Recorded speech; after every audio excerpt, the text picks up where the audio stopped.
Hello children. So in the previous class we studied the natural disasters and the first one we studied was about the earthquake.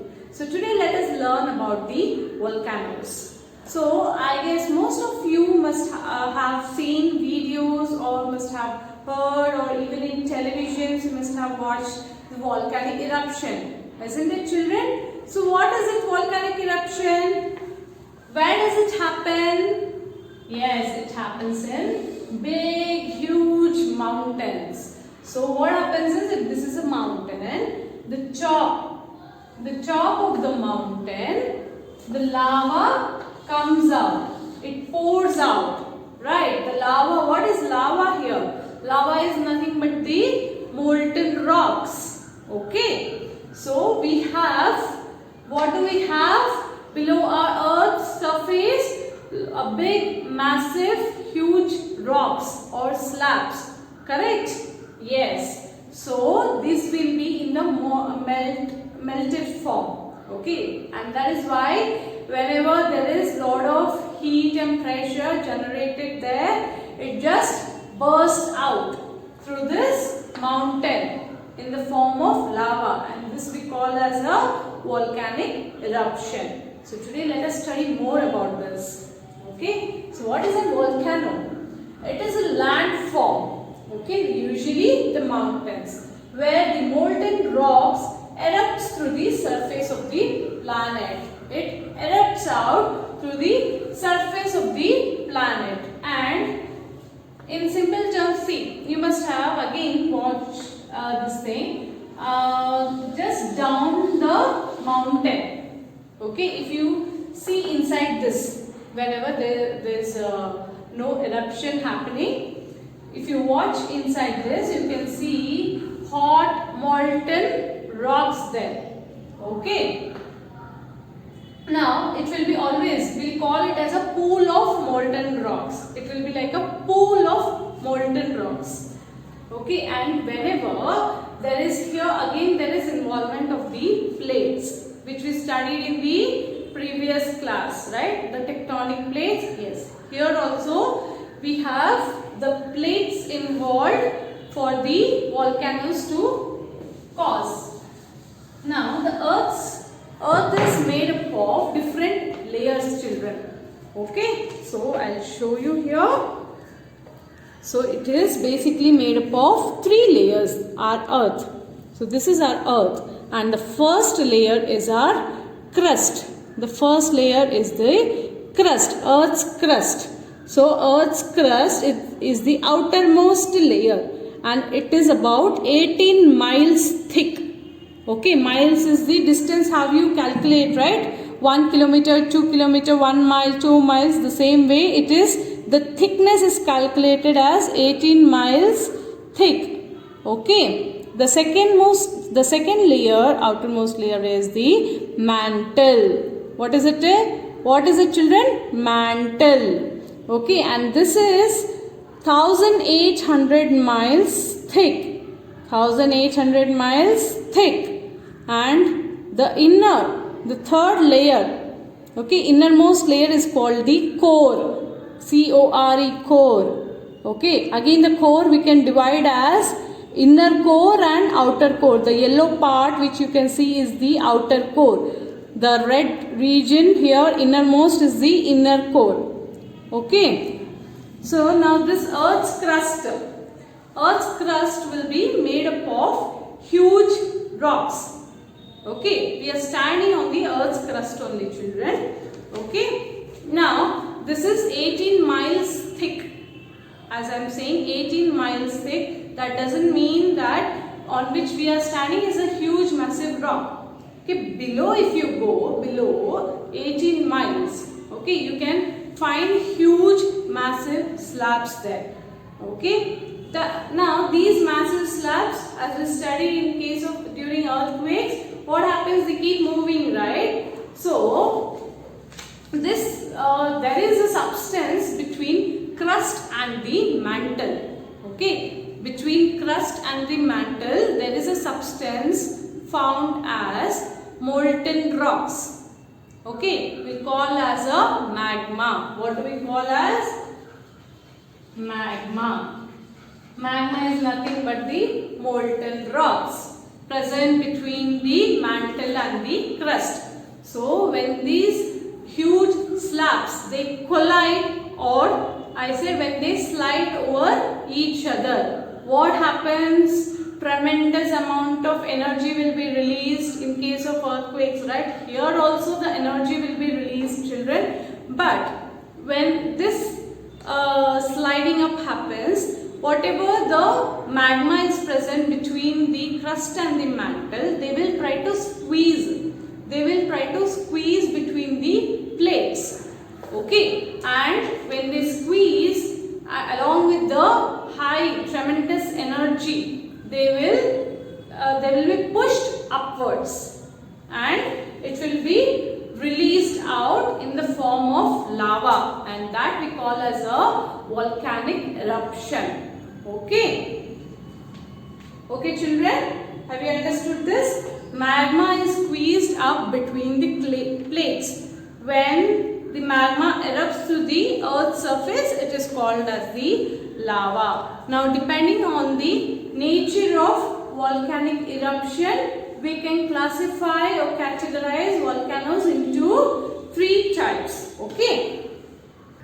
So one more thing, children, I wanted to mention. As I said, there is a substance between the mantle and the crust.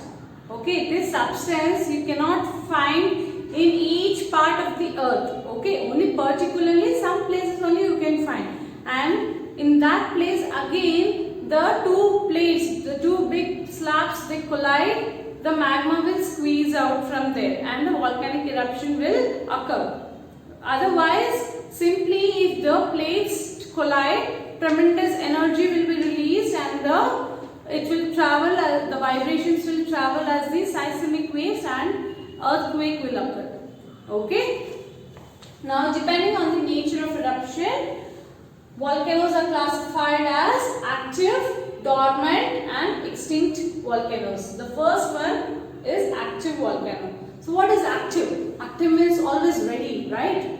So any volcano which has been erupted recently, okay, which has erupted recently or can erupt any time, which has erupted recently in the past or which can erupt at any time, such volcanoes are called as active volcanoes. Some of the examples are Mount Fuji, okay, then Mount Vesuvius and Mount Etna. All these are active volcanoes. Okay, the second one is dormant volcano. So, dormant volcanoes are such volcanoes which have not been erupted since a long period of time but have full chances of eruption. Okay, but can erupt any other time. So now active means which can erupt at any time and recently also it has erupted. But dormant means, dormant volcanoes, dormant means which you will be silently sitting but we don't know when you can explode. Yes. So dormant volcanoes are those volcanoes which have not erupted for a long time, okay, but can erupt in the future. Now the example for that is Mount Kia in USA. This is one of the dormant volcano. The third one is extinct volcano. Extinct volcanoes. So these volcanoes are the ones which are inactive since thousands of years. Okay, inactive means it is not at all, the eruption has not at all happened since thousands of years, and later also they are not expected to erupt. Okay, such volcanoes are called as extinct volcanoes. Now example is Mount Po in Myanmar. So one of the example is Mount Pope in Myanmar. So this was all about the volcano. Now let us study about our next natural disaster, that is tsunami. Now children, tsunami, as I was discussing about the earthquake, I also mentioned about tsunami, right? So when the earthquake happens in sea or ocean, we refer that as a, sometimes the water will just rise to a big extent, big height, and it again falls off. If the strength of the earthquake is more, then it can also cause a tsunami. Yes, correct. So tsunami is nothing but a series of huge waves. Tsunami is a series of huge waves that happen after an undersea disturbance. That happens after an undersea disturbance because of earthquake or volcanic eruption. Okay. So, and whenever, see, all these things, earthquake, volcanic eruption, what happens, lot of energy will be released. So when the energy will be released, it cannot show the effect only in one place. The surrounding areas will also be affected. And if the sea or the ocean is nearby that erupted mountain, then the effect will be shown on the ocean or the sea as well. And you can again, that can lead to a tsunami. So tsunami is a series of huge waves caused by that happen after an undersea disturbance. And that disturbance is because of the earthquake or a volcanic eruption. So these waves, it will travel in all the directions. Okay, the surrounding areas everywhere it will travel. Not just like one place only this wave will occur. No, everywhere, all over it will happen. Just like when you throw a stone in a pond of water. If this is a lake or a pond, and if you are throwing the stone over here, okay, what will happen? Ripples, right? You can see ripples everywhere surrounding that stone. You can see ripples. So the same way, even this tsunami will happen in all the, it will spread in all the direction. It will travel in all the direction. And this, sorry. So this, the speed of the tsunami, how the waves will travel, it can be 450 miles per hour. The speed of a wave can be, it can travel as fast as 450 miles per hour if it is an open sea. Okay, so this is a very fast it can travel. And if it reaches the shore, okay, where the shallow water is present, what happens is it will, along with the shallow water, it will rise to a great height. It will rise to a great height as high as 100 feet. There are cases where the height has been recorded as even 170 feet also, 130 feet also. So it can be as high as 100 feet, the height of a wave, children. Now, when they reach the shore, such a great height tsunami, you must have heard, you have not heard, you should be aware of it, about the tsunami happened. Okay, so this kind of tsunami situation, it brings lot of destruction, especially the people living along the shores, beside the shore. Okay, but sometimes whenever there is a huge tide, okay, huge wave happening, it is wrongly mistaken as a tidal wave. Okay, but it cannot be always a tidal wave. Sometimes it can be a tsunami also. Okay, but the height won't be very much. If it is the disturbance is less, then the effect will also be less. But it can reach to 100 feet height also. Okay, so tsunami is also very destructive. So the next natural disaster, children, is a drought. Okay, what do you mean by drought? Drought means very dry area. Yes, for a long period of time when there is no precipitation, that means no rainfall, no snowfall, nothing. The water will be zero there. Then that kind of situation we call as a drought. So a drought is simply a long period, usually a season or more. So we cannot simply say for 10 days, 15 days there is no rainfall. We cannot say that we are facing drought condition here.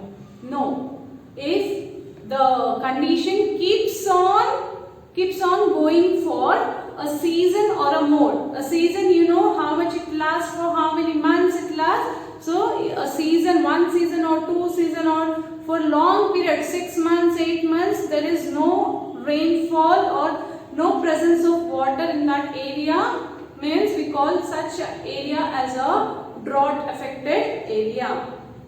So drought is a simply long period, usually a season or more, of dry weather where less than normal or no precipitation falls. So less than normal. So now if normally there will be calculation, everywhere there will be calculation like how many centimeters of rain or millimeters of rainfall have been happened. So if the normal thing, if it is less than the normal also, we call that as a drought affected area. Okay. Now precipitation means what? Precipitation can be rainfall or snowfall or a sleet also. Okay, sleet is nothing again you can call as a icy thing. So if there is no rainfall or no snowfall than the normal thing, what is happening in that area for a long period of time, that means a season or more than a season, we call such a dry region as a drought affected region. So drought happens when it does not rain for a long time, as I said. So when it does not rain, what will it happen? What effect does it shows? The land will become dry. Yes, all the lakes, ponds, streams, everything, all the water bodies, they will dry out, and there will be not even a single drop of water present in that area. So the people as well as the plants, animals, crops, everyone will suffer, because water is a vital component, right? We require water, otherwise we cannot survive. So because of this drought condition, again everyone, that means all the living forms, will face difficulty and they can even die. So people die of famine after long period of drought. So famine means when you don't get food or water to drink there. So they will die out of famine after long period of drought because of the shortage of food. Okay. Now the next one what we will learn is, the next disaster is the flood.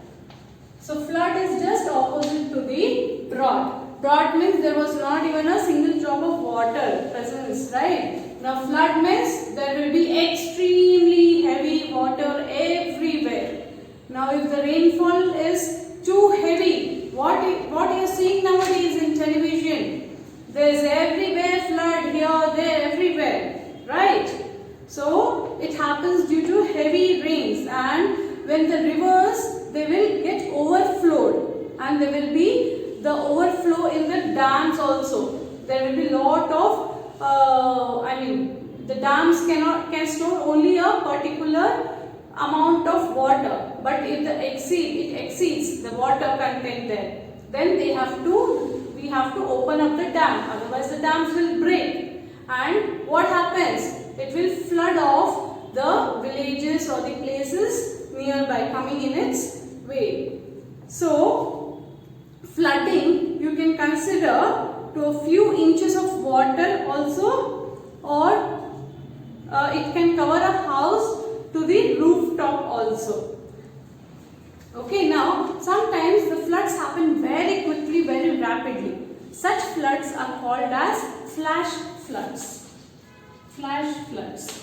When it happens very quickly, we call such floods as flash floods. Okay, so this is one of the common natural disaster, the floods. Okay children, have you understood the floods? Yes. So this was all about, now for this class, the volcanoes, tsunami, drought and flood. Now in the next class we shall study about the hurricane, typhoon or the also called as cyclone, and what all we can do in order to stop this or in order to take precautions for this. Okay, thank you.